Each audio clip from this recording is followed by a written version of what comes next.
আমাদের অনন্য স্টোরি সকল প্রকার পার্ট গল্প দেখতে আমাদের চ্যানেলটি সাবস্ক্রাইব করে পাশে থাকা বেল আইকনটিতে ক্লিক করে অল নোটিফিকেশন অন করে দিন। দেখুন, ভালোই ভালোই বলছি, ছেড়ে দিন। খারাপ খারাপ বললেও ছাড়বো না। আদ্রিতা এবার ডাকে দাঁত কিরমির করে বলল, দেখুন, শেষবার বলছি, ছেড়ে দিন, না হলে কিন্তু সোনামাকে ডাকবো আমি, তারপর পিঠে মার পড়লে কেমন লাগে বুঝছেন। নিবিড় বাঁকা হেসে বলল, যাকে খুশি ডাক, নিবিড় কাউকে ভয় পায় না। আদ্রিতা এবার সত্যি সত্যি ডাক দেওয়ার জন্য মুখ খোলে। সোনা। শুধু এতটুকু উচ্চারণ করতেই নিবিড় আদ্রিতার মুখ বন্ধ করে দিল। আদ্রিতার খোলা অধর যুগলকে নিজের অধর দ্বারা চেপে ধরে মুখ বন্ধ করে দিল তার। আচমকা নিবিড়ের এহেন ক্রিয়ায় স্থির হয়ে গেল আদ্রিতা। হৃৎপিণ্ড ঝংকার তুলে কেঁপে উঠল, কম্পন ছড়ালো সমস্ত অঙ্গের শিরায় শিরায়। নিঃশ্বাস তার পথ ভুলে আটকে রইল অজানা পথে, নিগুড়ো হয়ে উঠল সারা অঙ্গ। নিবিড় প্রথমে আদ্রিতার মুখবন্ধ করার উদ্দেশ্যে অষ্টদয় মিলিত করলেও পরে যেন আকাঙ্ক্ষা আরো তীব্র হলো। বুঝতে পারল নেশার সমুদ্রে ঝাঁপ দিয়েছে সে, যে নেশায় কেবল হারানোর রাস্তা আছে, বের হবার পথ অনেক মুশকিল। নিবিড়ও হারাতে লাগলো আদ্রিতার নেশার ইন্দ্রজালে। এত বছরের দৃঢ়তা ধৈর্য সব আজ এক নিমেষেই ধূলিসাৎ হয়ে গেল। নিবিড়ের এই গভীর স্পর্শের ছোঁয়ায় আদ্রিতার সর্বস্ব যেন বিবস্ব শক্তিহীন হয়ে পড়ছে। মনে হচ্ছে এখনই সব শক্তি হারিয়ে পড়ে যাবে সে। তাই নিজেকে টিকিয়ে রাখতে দুই হাতে নিবিড়ের টি শার্টের অংশ আঁকড়ে ধরল আদ্রিতা। তবে নিঃশ্বাস যে বন্ধ হয়ে যাচ্ছে তার কি করবে সে? লোকটা কি তাকে নিঃশ্বাস আটকে মেরে ফেলার পরিকল্পনা করছে? কি সাংঘাতিক পরিকল্পনা! লোক বালিশ চাপা দিয়ে মারে, আর এ ঠোঁট চাপা দিয়ে মারার প্ল্যান করছে। Updated modern murder plan. না, এই প্ল্যান সে সফল হতে দিবে না। মৃত্যুর ষড়যন্ত্র থেকে বাঁচাতে নিজেকে ছাড়ানোর জন্য শক্তি প্রয়োগ করতে লাগলো আদ্রিতা। কিন্তু পেশি বহুল ইস্পাত দৃঢ় মানবের সাথে কি আর ছোট্ট কোমল জান আদ্রিতা পেরে ওঠে? নিবিড় তার নিজ ইচ্ছেতেই একসময় আদ্রিতার অধর যুগলকে রেহাই দিল। তারপর বাঁকা হেসে বলল, ডাক আবার। তোর সোনামা আছে তো? আমার কাছেও হাতিয়ারের কমতি নেই। যতবার মুখ খুলবি ততবার এই হাতিয়ার ব্যবহার করবো। And I swear I really love to do this. তো ডাক, যাকে খুশি ডাকে। আদ্রিতা তো নিবিড়ের কাছে এমনিতেই চুপসে গেছে, তার উপর এমন হুমকি শুনে মুখ খোলার সাহস নেই তার। এই মুহূর্তে ওই লোকটার দিকে তাকাতেও পারছে না আদ্রিতা। নিবিড়ের কাঁধের উপর মুখ ঘুরিয়ে চোখ বুজে রইল সে। হৃৎপিণ্ড এখনো প্রচণ্ড বেগে ধুকপুক করছে তার। আর উনি এমন একটা অসভ্য কাজ করেও কেমন ভাবান্তরহীনভাবে চলে যাচ্ছে। আদ্রিতা বিড়বিড় করে বলল, দৈত্য দানব একটা। আর তুই পেতনির রানী, পিজাসিনী। নিবিড় আদ্রিতাকে নিয়ে বাহিরে বেরিয়ে এলো। বাহিরে এসে নিবিড়ের গাড়ি আনলক করে গাড়ির সামনের সিটে বসিয়ে দিল আদ্রিতাকে। তারপর নিচেও গিয়ে ড্রাইভিং সিটে বসলো। আদ্রিতা অভিমান করে জানালার দিকে ঘাড় ঘুরিয়ে বসে রইল। নিবিড় গাড়ি স্টার্ট দিতে দিতে বলল, সিট বেল্ট বাঁধবি নাকি আমার বেঁধে দেওয়ার অপেক্ষা করছিস? মনে হচ্ছে আজকাল টিভি সিরিয়াল বেশি দেখছিস, নিজেকে নায়িকার ফিল দিতে চাস। এবার তো রাগে মাথা ফেটে গেল আদ্রিতার। সে তীব্র রাগে নিবিড়ের মুখের সামনে ঝুঁকে আসলো। তা দেখে ভয় পেয়ে মাথা পিছন দিকে হেলিয়ে ফেলল নিবিড়। আদ্রিতা আঙ্গুল দেখিয়ে ক্ষিপ্ত সুরে বলল, পরবো না, পরবো না। তোর ঘোড়ার ডিমের সিট বেল্ট কি করবি তুই? হ্যাঁ, আজ দরকার হলে এই গাড়ি উল্টে যাক, ভূমিকম্প এসে পৃথিবী দুই ভাগ হয়ে যাক, বাজ পড়ুক গাড়ির উপর, তবুও এই অরি তোর গাড়ির সিট বেল্ট পরবে না তো পরবে না। That is final. লক করে দে। কিন্তু আফসোস, এসব শুধু আদ্রিতার মনে মনেই ঘটল। বাস্তবে আদ্রিতা মুখ দিয়ে টু শব্দও বের করতে পারল না। মনের মাঝে রাগের পাহাড় জমাতে জমাতে ঝট করে সিট বেল্ট পরে নিয়ে আবারও মাথা ঘুরিয়ে বসে রইল। যার তরুণ নিবিড়ের ঝুলে থাকা হাসিটা দেখতে পেল না সে। গাড়ি কতক্ষণ ধরে চলছে তার খেয়াল নেই আদ্রিতার। কোথায় যাচ্ছে তাও জানা নেই, জানতে চাইও না সে। ওই বদ লোকটার সাথে তার কোনো কথাই বলতে ইচ্ছে হচ্ছে হচ্ছে না। ওই কঠোর মানব শুধু আদ্রিতাকে কষ্টই দিতে জানে।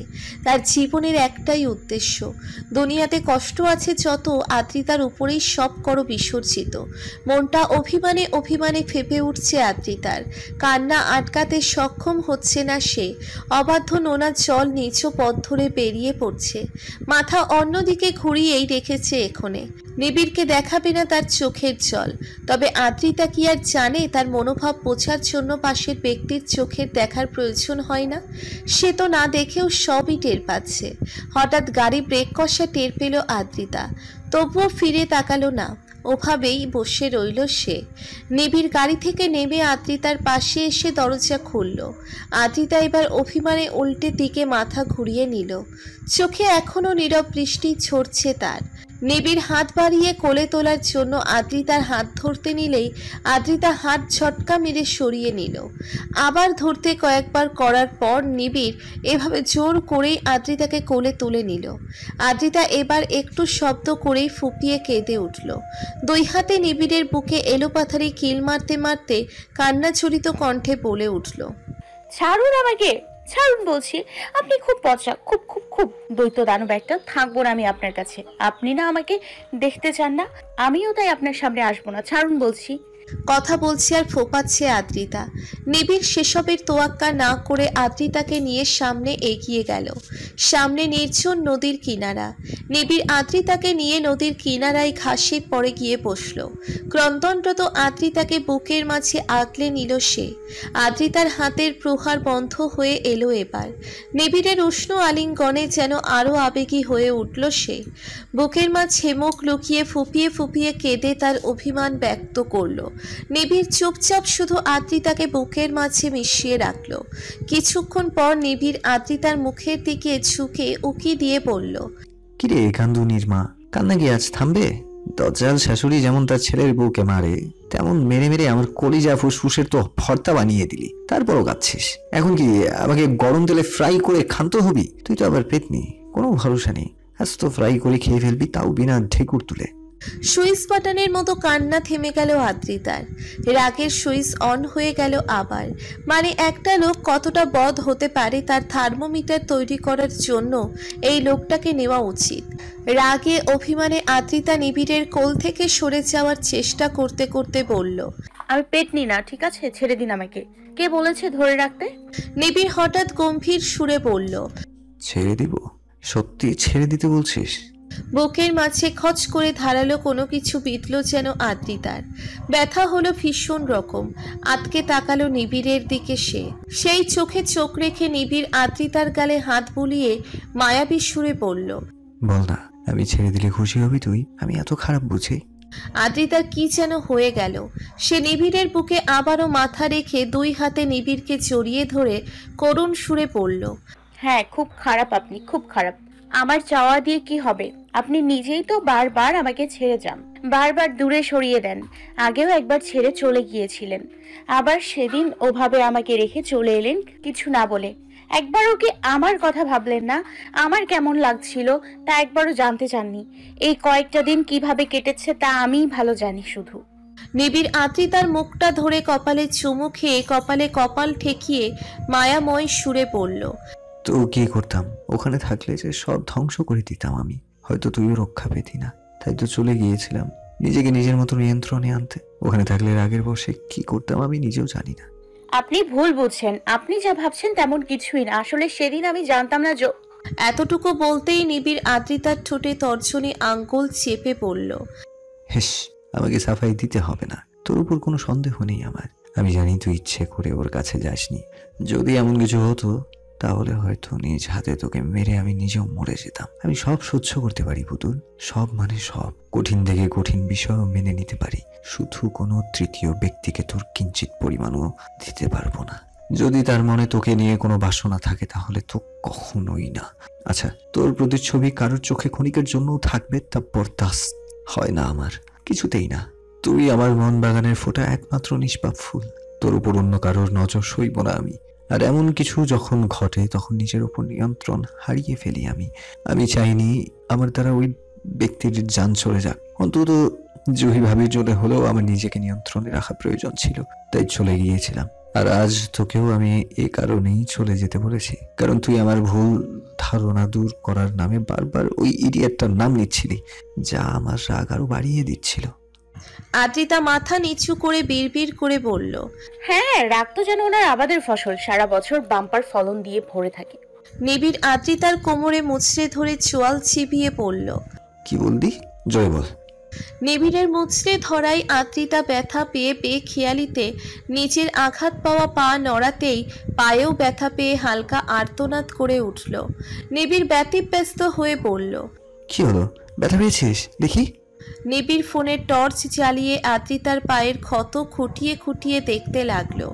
চাঁদের আবছা আলোতেও নিবিড়ের মুখের করুণতা স্পষ্ট দেখতে পেল আদ্রিতা। ভীতি আর অপরাধ বোধ তার মুখমণ্ডলে। আদ্রিতা এতক্ষণে খেয়াল করলো নিবিড়ের মুখটা এই কয়দিনেই কেমন বিবর্ণ ফ্যাকাশে হয়ে গেছে, দাড়ি গোঁফ দিয়ে মুখ ভরে গেছে, সযত্নে রাখা চুলগুলোও কেমন অবহেলায় এলোমেলো হয়ে আছে। এই কয়দিন দূরে থেকে লোকটাও যে ভালো ছিল না তা স্পষ্ট বুঝতে পারছে সে। আর বুঝতে পেরেই আদ্রিতার মনে হু হু করে উঠছে, মায়া উপচে পড়ছে এই পুরুষের প্রতি। নিবিড় আদ্রিতার পা দেখা শেষে আদ্রিতার গালে হাত বুলিয়ে অপরাধী সুরে পড়ল, খুব লেগেছে তাই না? অনেক ব্যথা হচ্ছে, বল না। আদ্রিতা হাসি মুখ করে বলল, না তো, ওই সামান্য একটু কেটেছিল। ডক্টর আঙ্কেল বলেছে 2 দিনেই লাফাতে পারবো আমি। নিবিড় স্মিত হাসল, যেন সে বুঝতে পারল আদ্রিতার প্রচেষ্টা। নিবিড় মায়াময় চোখে তাকিয়ে আদ্রিতার কপালে অধর ছোঁয়ালো, 2 চোখের পাতায় চুমু খেলো, 2 গালেও ভালোবাসার কোমল আদুরে পরশ বুলিয়ে আদ্রিতাকে শক্ত করে নিচের বুকের মাঝে মিশিয়ে নিল। হৃৎপিণ্ডের ভেতর ঢুকিয়ে নেওয়ার প্রচেষ্টা যেন। বুকের উষ্ণতায় প্রাণ ভোমরাটাকে লুকিয়ে নিয়ে বলল, তোকে দেয়া আঘাত 1000 গুণ বেশি হয়ে ফিরে আসুক আমার কাছে। আমার সব খুশি তোর নামে, তোর সব কষ্ট হয়ে যাক আমার। আদ্রিতার হাল বেহাল, চোখে পানি, নাকে সর্দি। 3 দিন পর থেকে পরীক্ষা শুরু। এই অজুহাতে নিবিড় নামক দৈত্য দানবটা ওর উপর রীতিমতো রিমান্ড জারি করে দিয়েছে। দিন রাত বইয়ের স্তূপের মাঝে বসিয়ে রাখে ওকে। কে বলবে এই লোকটাই সেদিন রাতের সেই সুইট লোকটা, যে মাঝরাতে তাকে বাড়ি থেকে উঠিয়ে নিয়ে গিয়ে সুন্দর মিষ্টি মিষ্টি কথা বলছিল।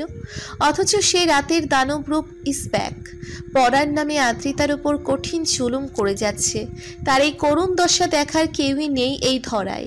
আদ্রিতা এই জুলুম থেকে বাঁচতে কত জনের কাছে গেল সাহায্যের আশায়, কিন্তু কেউই তার উপর একটুখানিও দয়া দীক্ষা দেখালো না। আদ্রিতার আজ নিজেকে জনম দুঃখিনী মনে হচ্ছে, যার এই কুল কিনারায় আপন বলতে কেউই নেই। ভবের দুনিয়ায় সবাই স্বার্থপর।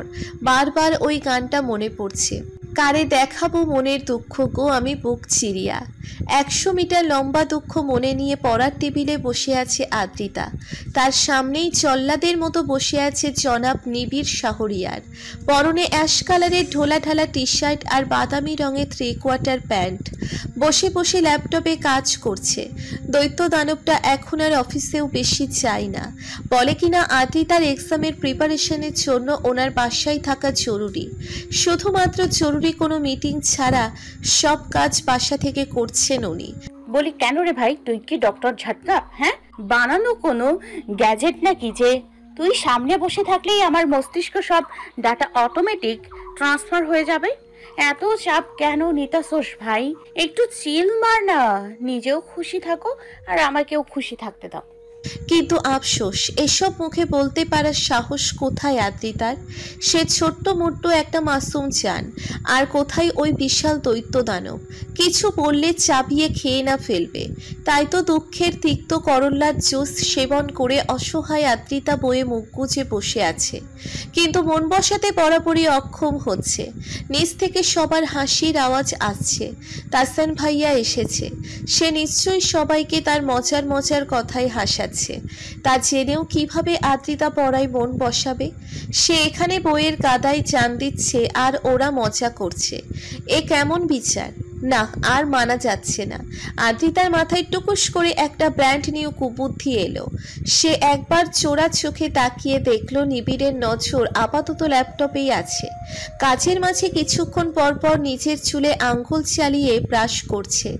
অন্য সময় হলে হয়তো আদ্রিতা এই লুকে ক্রাশ ট্রাশ খেত, কিন্তু এখন এসবের মুড নেই একদমই। হ্যান্ডসাম হলেই তো আর দৈত্যদানব ভালো মানুষ হয়ে যাবে না। আদ্রিতা সুযোগ বুঝে নিজের ফোনটা হাতে নিয়ে তাসানের ফোনে একটা মেসেজ পাঠালো। মেসেজটা এমন, আমার রুমে এক ভয়ঙ্কর ডাকাত এসছে, আমাকে বাঁচাও ভাইয়া। মেসেজ পাঠিয়ে আবার তা নিচের ফোন থেকে ডিলিটও করে দিল। ফোনটা আবার আগের জায়গায় রেখে দিয়ে চুপচাপ ভদ্র মেয়েটির মতো পড়া শুরু করে দিল। যেন তার মতো ইনোসেন্ট ভদ্র মেয়েটি এই ত্রিভুবনে আর দ্বিতীয়টি নেই। গুগলে সার্চ দিয়েও পাওয়া যাবে না তার মতো ভদ্র মেয়ে। দুষ্টুমি ছলচাতুরি কী জিনিস সেটা তো সে জানেই না। ভদ্রতার জন্য অস্কার পেয়েছে যেন। মিনিট 2 অতিবাহিত হতে না হতেই ঘূর্ণিঝড় বুলবুলি আইলা চিত্রাঙ্গের মতো দরজা ঠেলে হুড়মুড়িয়ে ভিতরে ঢুকলো তাসান। তার পিছু পিছু সানভি আর তানহাও এলো। ওদের এভাবে আসতে দেখে আদ্রিতা বাঁকা হাসলো আর নিবিড়ের কপাল কুঁচকে এলো। তাসান ভেতরে ঢুকেই বীর যোদ্ধার মতো এদিক ওদিক তাকাতে তাকাতে বলল, কোথায় ডাকাত? কোথায় সে? সাহস থাকে তো সামনে আয়। দেখ তোর বাপ এসেছে। চিতে কি চাল, বাস কি নজর और তাসান কি মার, ফে কবি সন্দেহ নেই করতে। একবার সামনে আয়, আমি তোর বডিতে এত ছিদ্র করব যে তুই কনফিউজ হয়ে যাবি। নিঃশ্বাস কোন জায়গা দিয়ে নিবি আর পাতবি কোন জায়গা দিয়ে। তাসান দা বাহুবলী ইজ হিয়ার। তাসান আদ্রিতা আর নিবিড়ের উদ্দেশ্যে বলল, ভাই আর বোন, ভয় নেই, তোদের রক্ষাকারী চলে এসেছে। আর কোনো ভয় নেই। আমি থাকতে কোনো বউয়ের জামায় সাহস নেই তোদের গায়ে টোকা দেওয়ার। দেখ দেখ কেমন আমার আসার খবর পেয়ে লুঙ্গি উঠিয়ে পালিয়েছে ডাকাত বেটা। তানহা বলে উঠল, কিন্তু ভাইয়া, ডাকাত লুঙ্গি পরে এসেছিল, তা তুমি কিভাবে জানলে? তাসান তানহার দিকে তাকিয়ে দাঁতে দাঁত চেপে পড়ল, good question, actually very good question. আমি তো অবাক, তুই এত মহান কোশ্চেন কেমনে করে ফেললি? এত মহৎ একটা প্রশ্নের জন্য তোর নোবেল দেওয়া অপরিহার্য হয়ে গেছে, না হলে নোবেল নারাজ হয়ে যাবে যে। আমি আজই নোবেল কমিটির সাথে কথা বলবো তোর এই মহত্বের ব্যাপারে। সানভি মাঝখান দিয়ে তাচ্ছিল্যের সুরে বলে উঠল, লুঙ্গি পরা ডাকাত, হাউ ওল্ড ফ্যাশন। ডাকাতগুলোর কোনো ফ্যাশন সেন্সই নেই। আরে অন্তত প্যান্ট শার্টেও তো আসতে পারতো। পুলিশ ধরে যখন মিডিয়ার সামনে নিয়ে যাবে তখন কেমন ডিসকাস্টিং লাগবে দেখতে। I tell you, this rubbers has no class. Tasan এবার তার বোনের উদ্দেশ্যে বলে উঠল, আসলে ওদের কাছে তোর মতো আবালের খালাম্মা নেই কিনা, তাই এই অবস্থা। তবে চাপ নিস না, আমি ডাকাতগুলোকে পার্সোনালি তোর অ্যাপয়েন্টমেন্ট দিয়ে আসবো। এরপর থেকে যখনই ওরা ডাকাতি করতে যাবে তখনই যেন তোর কাছে মেকআপ করিয়ে চায়। তোর ট্যালেন্ট কবে আসবে বল, আর এই ওসিলায় 2 টাকাও ঘরে আসবে। এই পর্যায়ে নিবিড় বিরক্তিতে ফেটে পড়ল। ঠাস করে উঠে দাঁড়িয়ে চোয়াল চিবিয়ে পড়ল, হোয়াট দ্য হেল হচ্ছে কি এসব? আর তোরা কি করছিস এখানে? তাসান বলে উঠল, কি করছি মানে? তোদের বাঁচাতে এসেছি ব্রো। হোয়াট? কিসের বাঁচাতে? কি হয়েছে আমাদের? আরে ডাকাত এসেছিল না, তাদের থেকেই তো বাঁচাতে এসেছি। দিন দুপুরে কি গাঁজা গিলে এসেছিস? কে বললো তোকে ডাকাতে এসেছে? কেন?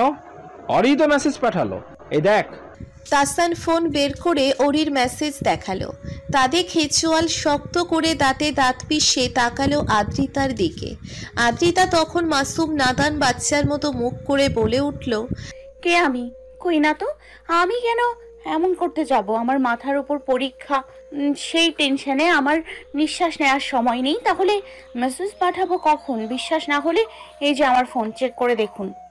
আদ্রিতা নিজের ফোন বের করে নিবিড়কে দেখালো, তারপর বলল, দেখেছেন তো, আমি দেইনি। আপনি তো জানেনই তাসান ভাইয়া একটু ফান লাভিং, তাই আমাদের সাথে মজা করার জন্য এসব বলছে, তাই না ভাইয়া? তাসান যেন বোকা বনে গেল। বোকার মতো মাথা চুলকাতে চুলকাতে বলল, এইটা কি হলো?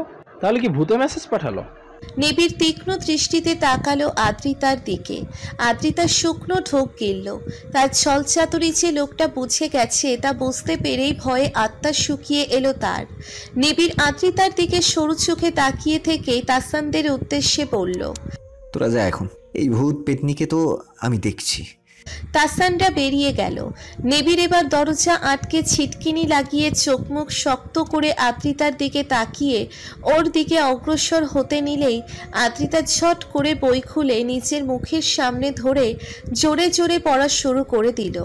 যেন পড়াই তার একমাত্র লক্ষ্য, পড়াই তার জীবন মরণ, পড়াই তার প্রাণ। পড়া ছাড়া এই ভুবনে নাই তো কিছু আর। পড়তে পড়তেই শহীদ হয়ে যাবে সে। অতঃপর 15 দিন পর আদ্রিতা তার পরীক্ষা নামক তৃতীয় বিশ্বযুদ্ধ জয় করল। পরীক্ষা শেষ হতেই নিজেকে 14 বছরের জেল খেটে সদ্য বের হওয়া কয়েদির মতো মুক্ত মনে হচ্ছে। আজ থেকে না পড়ার প্যারা, না ওই দৈত্য দানবের অসহ্য অত্যাচার। লোকটার উপর ভীষণ পরিমাণ রাগ জমে আছে আদ্রিতার। গত কয়েক দিনে সে আদ্রিতাকে এত ধমকিয়েছে যে নিজেকে আদ্রিতা না ধমকিতা মনে হচ্ছে ওর। যেন ধমকের ওয়ার্ল্ড রেকর্ড করার ধান্দায় আছেন উনি। আমার মতো নাদান মাসুম জানটার কলিজা ফোপড়া সব ড্যামেজ করে ফেলছে ধমকে ধমকে। আদ্রিতা ডিসিশন ফাইনাল করে ফেলেছে। আর কথা নেই তার সাথে, একদমই না, কিছুতেই না, কোনো দিনও না, কদাপি নহে। এই মনস্তাপ করেই পরীক্ষা শেষ করে বেরিয়ে এলো আদ্রিতা। গেটের বাইরে আসতেই দেখলো নিবিড় গাড়ির সামনে দাঁড়িয়ে আছে। পরীক্ষার এই কয়েকদিন উনি আনা নেওয়ারও দায়িত্ব কাঁধে নিয়েছেন। পার্পেল কালারের শার্ট আর ব্ল্যাক প্যান্ট পরিহিত, গায়ের জ্যাকেটটা এক হাতের উপর ঝুলিয়ে রেখে এক পা সামনে দিয়ে একটু ক্রস করে গাড়ির সাথে হেলান দিয়ে দাঁড়িয়ে হাতে ফোন টিপছে।